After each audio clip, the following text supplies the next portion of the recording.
કંસ છે એનો વધ થયો છે. કંસની બે રાણીઓ અસ્થિ અને પ્રાપ્તિ દુખી બની છે. કંસની બે રાણીઓ અસ્થિ અને પ્રાપ્તિ છે ને એ આવે છે પોતાના પિતા જરાસંઘ પાસે અને જરાસંઘને એમ કહે છે, કૃષ્ણ અને બલરામે થઈ મને વિધવા બનાવી છે.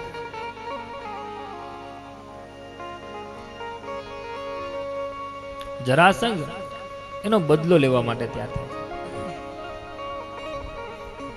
ભાષા અર્થ સૂચક છે. અસ્થિ કહેતા મારી પાસે એટલું છે અને પ્રાપ્તિ કહેતા મારે હવે એટલું મેળવવાનું છે. ભાગવતની કથા સમાધિ ભાષાની કથા છે, અધ્યાત્મ ભાષાની કથા છે.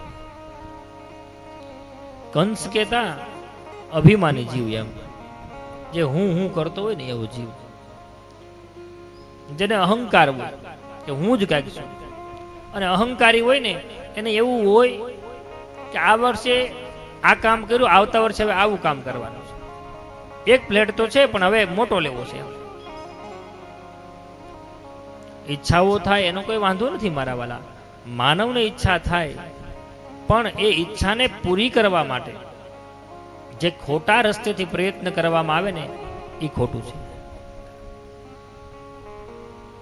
બાકી યાદ રાખજો, તમારા ભાગ્યમાં જે છે ને એને કોઈ છીનવી નથી શકવાનું. હુતા જગાડીને ભગવાન આપે.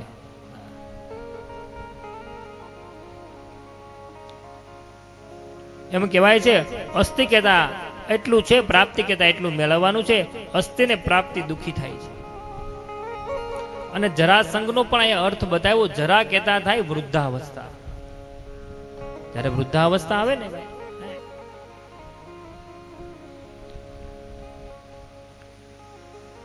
કંસના મૃત્યુથી પોતાની દીકરીઓ દુઃખી થઈ છે, આવી છે જરાસંઘ પાસે. એટલા માટે જરાસંઘ ભગવાન કૃષ્ણ જ્યાં રહે છે ને મથુરાના ઉપર ચડાઈ કરે છે. આમ તો જરાસંઘને ભગવાને 17 વખત હરાવેલો. આ વખતે જરાસંઘ તેનો મિત્ર કાળ યવનને સાથે લઈ અને મથુરા પર ચડાઈ કરે છે. ભગવાન નક્કી કરે કે હવે નથી રહેવું. ભગવાન વિશ્વકર્માને આજ્ઞા કરે. વિશ્વકર્મા ભગવાનને રહેવા માટે સુંદર મજાનું નગર બનાવે, જે આજે દ્વારકા તરીકે ઓળખાય છે. ભગવાન લીલા કરે છે. બધા જ યાદવોને ભગવાન દ્વારકામાં મૂકી જરાસંઘ અને કાળ યવન સાથે યુદ્ધ કરે છે.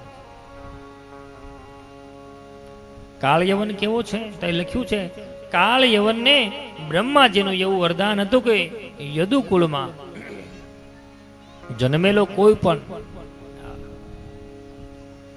તને મારી નહીં શકે. એટલે કાળ યવનને આ વાતની ખ્યાલ છે, એટલે કૃષ્ણ ભગવાનની પાછળ દોડે છે. પ્રભુ ભગવાન છે ને એ તો સર્વેશ્વર, સર્વ વસ્તુને જાણવા વાળા હોય. એ ધારે તો વરદાનને પણ મિથ્યા કરી શકે, પણ ભગવાન કદાપી, ઈશ્વર છે ને એનો સ્વભાવ એવો હોય, બીજા ઈશ્વર જેણે કોઈ વરદાન આપ્યું ને એના મહિમાને વધારે. પ્રભુએ લીલા કરી રણમાંથી ભગવાન ભાગ્યા છે ને ત્યાં ભગવાનનું નામ રણછોડ પડ્યું છે. ભગવાન કૃષ્ણ આવ્યા છે. આજે હાલનું જે ગિરનાર પર્વત છે એની કંદરામાં આવેલી મુચકુંદ ગુફામાં, જ્યાં રાજર્ષિ મુચકુંદ સૂતા હતા. શ્રી કૃષ્ણ ભગવાન ત્યાં આવે કે મુચકુંદ ઉપર પિતાંબર ઓઢાડી દે. મુચકુંદ છે ને એને એવું વચન હતું કે આપ ભજન કરી અને સુતાવો અને કોઈ આપણને નિંદરમાંથી જગાડે તો સૌથી પહેલી દ્રષ્ટિ તમારી જેના પર પડે ને એ બળીને ભસ્મીભૂત થઈ જાય. ભગવાનને આ વાતનો ખ્યાલ. ભગવાન છે ને મુચકુંદ ઉપર પિતાંબર ઓઢાડી ભગવાન સંતાયા છે. પેલો કાળ યવન આવ્યો છે. કાળ યવનને એમ થયું કે આ કૃષ્ણ છે ને પિતાંબર ઓઢીને સૂતો છે, એને જગાડે. ભાગવતકારે લખી નાખ્યું, મુચકુંદની નિંદ્રામાં વિક્ષેપ થયો, મુચકુંદની દ્રષ્ટિ ખુલી અને દ્રષ્ટિ પડી કોના પર? કાળયવન ઉપર. અને કાળવર ત્યાં ભસ્મીભૂત થયો છે.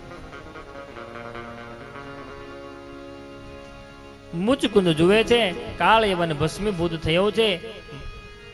આજુબાજુ નજર કરે તો ભગવાન કૃષ્ણ દેખાણા. ભગવાન કૃષ્ણની સ્તુતિ કરી મુચકુંદને ભગવાન વરદાન આપે. બીજા જન્મમાં એ ગિરનારની ગોદમાં નરસિંહ મહેતા તરીકે જન્મ ધારણ કરે. આવી કથા છે.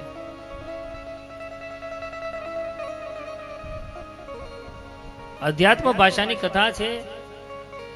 ઊંઘમાંથી જાગવું અને બાળવું, અર્થાત અજ્ઞાનનો નાશ થવો, એમ અધ્યાત્મ ભાષા છે. જે જાગી જાય ને એ પામી જાય. સુતેલાને સંસાર મળે છે, જાગેલાને ભગવાન મળે છે. કારણ કે સંતો એમ કીધું હે, જાગત હે જો પાવત હે ને સોવત હે સો ખોવત હે. એટલા માટે સંતો પણ પોતાના પદમાં વર્ણન કરે, જાગ જીવ જાગ, ઘણા દિવસ સૂતો હે.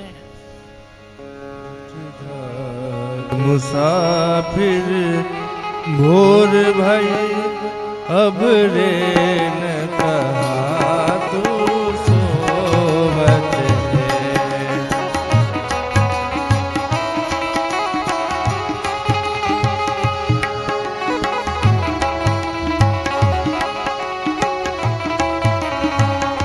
उठ जाग मुसाफिर भोर भई अब रे न कहा तू सोवत है।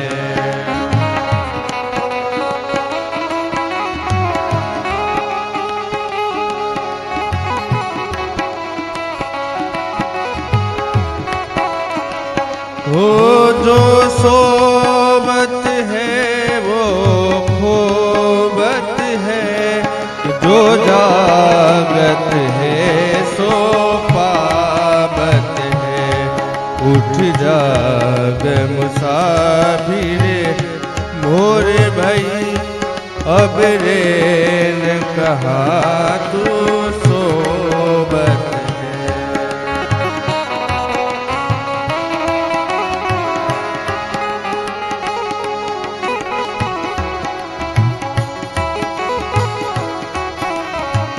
हो। उठ नींद से अखिया खोल जला, अपने प्रभु का तू ध्यान लगा। यह प्रीत करन की रीत नहीं, यह प्रीत करन की रीत नहीं। हरि जागत है तू सोवत है। उठ जाग मुसाफिर भोर भई अब रे न कहा तू सोवत है। अब रे न कहा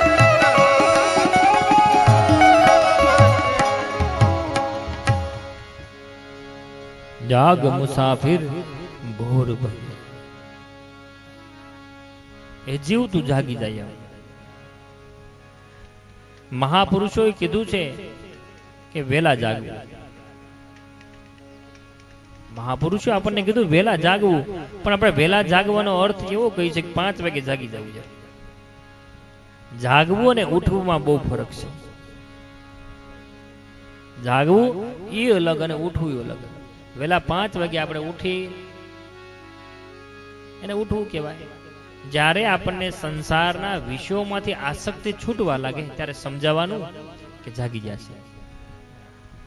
જ્યારે એવું સમજાય જાય કે દુનિયા નશ્વર છે, હું આવ્યો એકલો જવાનો, એકલો મારી સાથે મારું કોઈ નથી, માત્ર ઈશ્વર મારી સાથે છે, હું ઈશ્વરનો છું. આ મારો પહેલો જન્મ નહીં, આવો તો મારા કેટલાય જન્મ થઈ ગયા છે અને કર્મનો ભોગવટો ભોગવવા માટે મનુષ્ય અવતાર મળ્યો છે. આવું સમજાઈ જાય. કોઈ વસ્તુ મળે તો હર્ષ ન થાય, કોઈ વસ્તુ જતી રહે તો શોક ન થાય. સમજી લેવાનું એ જીવ જાગ્યો છે, અને જાગેલો જીવ છે ને એ બીજાને જગાડી શકે. સૂતેલો છે ને એ સૂતેલાને ન જગાડી શકે. એવા કોઈ ગુરુ મળે, એવો કોઈ સંત મળે, એવો કોઈ બ્રાહ્મણ મળે તો જગાડી દે મારા વાલા. જરૂર છે જાગવાની. ઉઠો જાગો અને ધ્યેય પ્રાપ્તિ સુધી મંડ્યા રહો. સ્વામી વિવેકાનંદ આવું કીધું. ધ્યેય શું છે જીવનનું? ઈશ્વર મારા વાલા. બાકી ગમે એટલું તમે કમાશો ને એ બધું આવી પડ્યું રહેવાનું છે, આરે કઈ નથી આવવાનું. અને આવા તો જન્મ આપણા અનેક થઈ ગયા છે, કે પહેલો જન્મ થોડો છે. એટલા માટે તો મનુષ્યને મૃત્યુનો ભય લાગે, કારણ કે અનેક વાર આ માણસ મરતો આવ્યો છે.